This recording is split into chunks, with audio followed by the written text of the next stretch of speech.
He's the T-Rex of political talk. Alex Jones on the GCN Radio Network. We're working on getting a Ron Paul campaign statement. We've got a couple from listeners that have responded with the same thing we got from their office, that they know stuff's going on. They're formulating a response. They're tracking it, double-checking everything. We'll definitely have Jesse Benton, Ron Paul, or one of the campaign people, maybe even Snyder tomorrow, maybe even today. Bev Harris coming up in 25 minutes. I want to go to your phone calls. The top news at PrisonPlanet.com, the exclusive. There's another one coming out about the drug dealer. Paul Watson, I want one on that. That Bev Harris is coming out with that this evening. You can just take the exact quotes from earlier, you champion of liberty over there.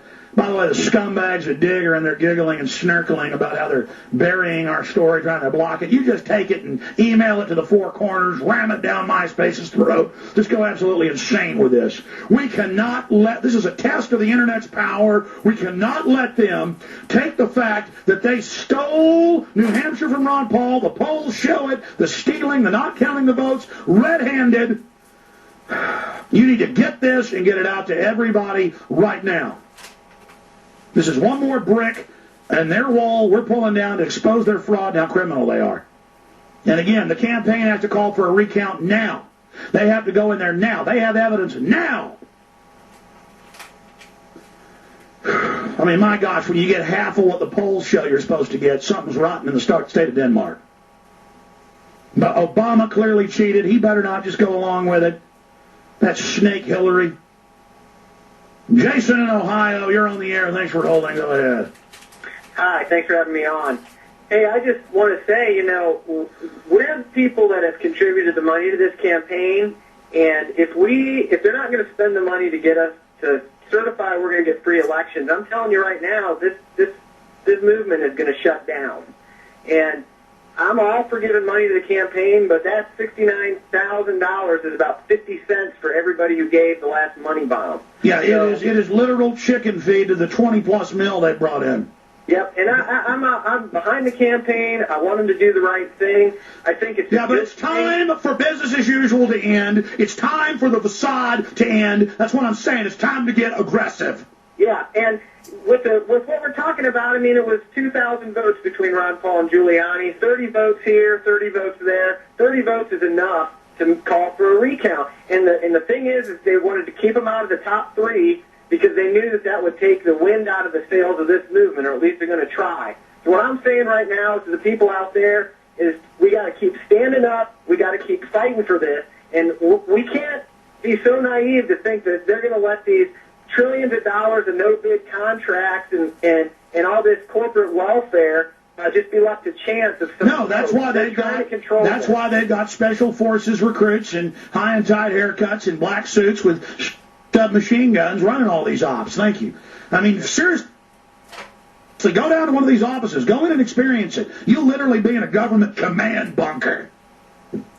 Go experience it for yourself. Look, I know I'm really mad, and I am, folks. This is what you're supposed to get mad about. I'm going to say it again. Not the Dallas Cowboys, not all these things that don't matter. I am enraged. It'd be like watching a football game where it's just total cheating by one team and the referees. Where they give one team 100 downs and the other team gets none. You'd blow up over that, wouldn't you? Well, you better blow up about your country. I got to settle down. I'm actually sweating and my head's pounding. I haven't been this mad in a while. I should let myself get mad. I just get so tired of these crooks. And let me just say this to the scum. All the people that have decided to join evil, all the people that have piled on and who are just social climbers and decided to join on to what they think's the winning team, you're going to lose. And don't think if Ron Paul loses and gets cheated that we lose. We're showing everybody the fraud. We're educating everybody. We're growing our movement, chicken necks, and we're that much closer to getting our hands around your throat. You understand me?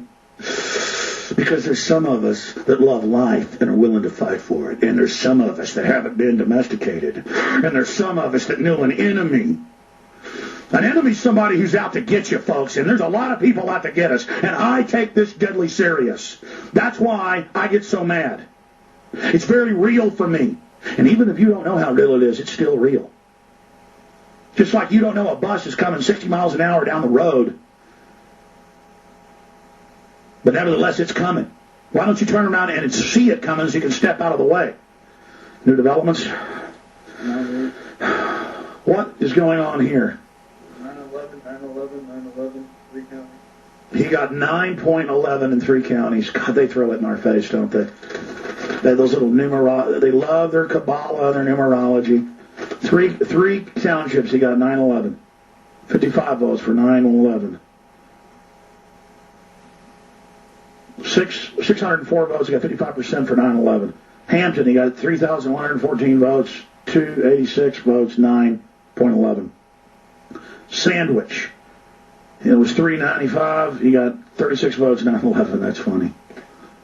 That's real funny. I guess it was a coincidence, too, that Fox produced a piece where the government secretly hijacks a jet by remote control, a passenger jet, and uses drills to make the rest of the government stand down to fly into the World Trade Center to launch attacks against Afghanistan. That aired 6 months before 9/11. I guess that was an accident, too, wasn't it? That was just a coincidence.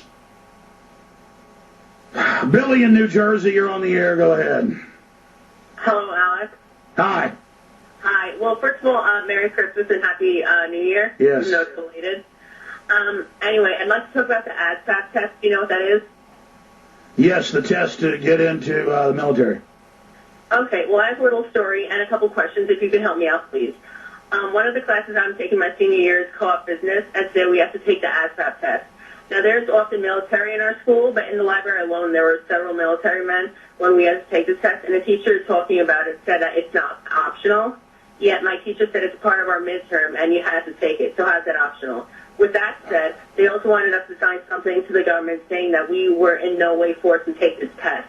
When I read it, no, there's no law you have to take that test, because there they are saying you weren't forced. Kind of like they told everybody it's the law, you got to take shots in Maryland, and when they showed up by the thousands to take it, the judge said, no, you don't have to take this. With police dogs. It's all color of law, ma'am. It's all fraud. The whole thing is criminals.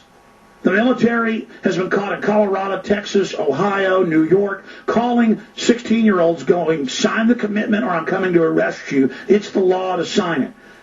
It's just criminal. It's all criminal, ma'am. When I read it, it discussed how we were eligible for enlistment. I had a strange feeling about this test. Like, okay, I had a strange feeling about it. Like, if you take it and if you score well in a certain area, can't the military recruit you for that area?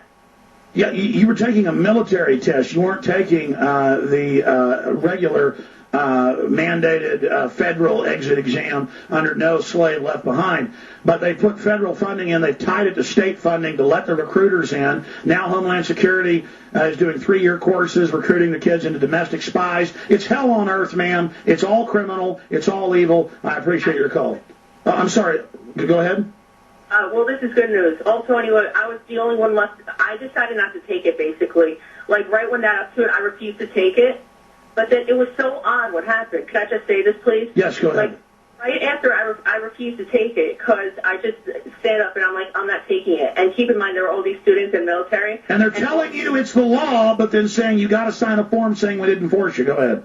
All of a sudden, right when I said that I wasn't taking it, the military started coming up to, it was very odd, started coming up to all the kids and acted like they were their friends and all this crap, trying to... Yeah, ma'am, that was a distraction op. They train them how to put us in camps, how to force inject, how to deal with us on the street, how to create a distraction. Like, oh, hi, friend. They started kind of moving their arms around, kind of talking. That was a distraction from you, because they teach them how to move you into camps, how to move you into buses, how to get control. The whole country's going to martial law incrementally. 10% of the college graduates, all black op. It's just total hell, man. But notice they said you had to take it, but then you didn't have to, did you? Well, I didn't have to, but that's because I refused. Like, I literally... I know, but they were telling you had to. Yeah, well, it was very double talk. What they would say was like, you have to take it for the midterm. Ma'am, you need to write up a story about what happened to you and post it on RonPaulWarRoom.com. We'll post it everywhere else. Okay, I'd like you to use your full name. That's how you beat them. Everywhere they're saying you've got to have breathalyzers to go into school, and saying it's the law in headlines, no law. Saying you got to take shots, no law. Saying you got to let home inspectors in your house, no law.